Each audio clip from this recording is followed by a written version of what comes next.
జూబ్లీహిల్స్ ఉప ఎన్నికల్లో కాంగ్రెస్ కు ఎంఐఎం మద్దతు తెలిపింది. కాంగ్రెస్ అభ్యర్థి నవీన్ యాదవ్ కు ఎంఐఎం అధినేత అసదుద్దీన్ ఓవైసీ మద్దతు ప్రకటించారు.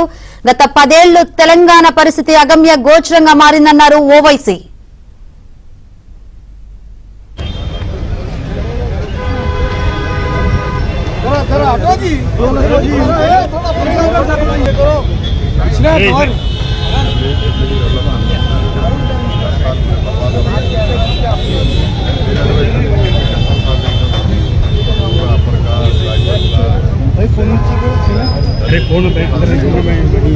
भाई फोन नीचे करो भाई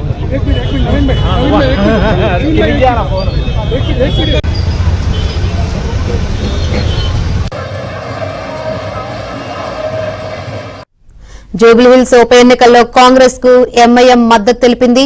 కాంగ్రెస్ అభ్యర్థి నవీన్ యాదవ్ కు ఎంఐఎం అధినేత అసదుద్దీన్ ఓవైసీ మద్దతు ప్రకటించారు. గత 10 ఏళ్లు తెలంగాణ పరిస్థితి అగమ్య గోచరంగా మారిందన్నారు ఓవైసీ.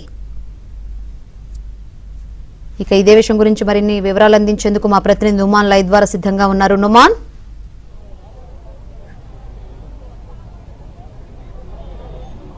శంకరి, జూబ్లీహిల్స్ ఉప ఎన్నికలు ఆసక్తికరంగా మారాయని చెప్పొచ్చు. రోజుకో ఎపిసోడ్ తో అంతా కూడా జూబ్లీహిల్స్ ఉప ఎన్నిక సీట్ అనేది హాట్ గా మారినటువంటి పరిస్థితి. ముఖ్యంగా చూసుకుంటే ఈ జూబ్లీహిల్స్ ఉప ఎన్నికల్లో కాంగ్రెస్ పార్టీకి, అధికార పార్టీకి ఎంఐఎం మద్దతు ప్రకటించింది. ఎంఐఎం అధినేత అసదుద్దీన్ ఓవైసీ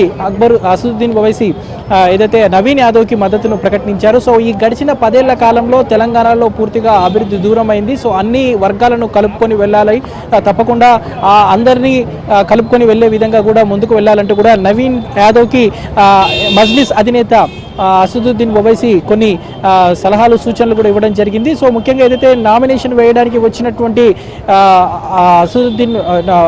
తొలుత అసదుద్దీన్ ఓవైసీ వస్తారని భావించినప్పటికీ తర్వాత ఏదైతే జుమా నమాజ్ ఉన్నటువంటి నేపథ్యంలో సో రిటర్నింగ్ కార్యాలయం దగ్గర నమాజ్ చదువుతున్నటువంటి అసదుద్దీన్ ఓవైసీని నవీన్ యాదవ్ కలిశారు. సో ఈ నేపథ్యంలో పొన్నం ప్రభాకర్, వివేక్ కూడా అసద్ని కలిసినటువంటి పరిస్థితి. సో నిన్న మొన్నటి వరకు కాంగ్రెస్ పార్టీకి ఎంఐఎం మద్దతు ప్రకటిస్తుందా లేదా అనేది కొంత డైలమాలో ఉండేది. బట్ ఎట్టకేలకు మాత్రం క్లారిటీ వచ్చింది.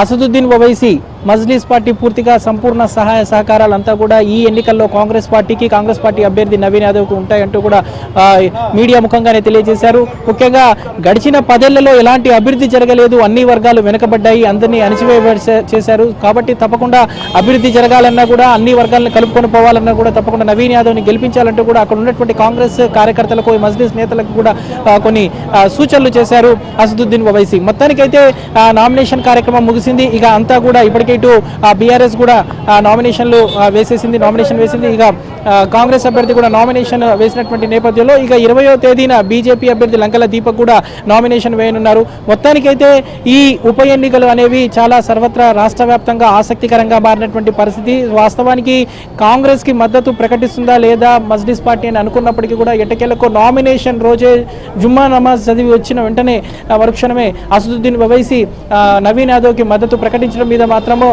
ఇప్పటికే ఇటు కాంగ్రెస్ శ్రేణులు కూడా సంబరాలు జరుపుకుంటున్నాయి. సో తమకు తప్పకుండా విజయం వరుస్తుంది, తప్పకుండా భారీ మెజారిటీతో ఈ ఎన్నికల్లో గెలుపొంది తీరుతామంటూ కూడా కాంగ్రెస్ నేతలు కూడా చెప్తున్నటువంటి పరిస్థితి మనకు కనిపిస్తుందని చెప్పొచ్చు. Shankari, right, thank you Numan.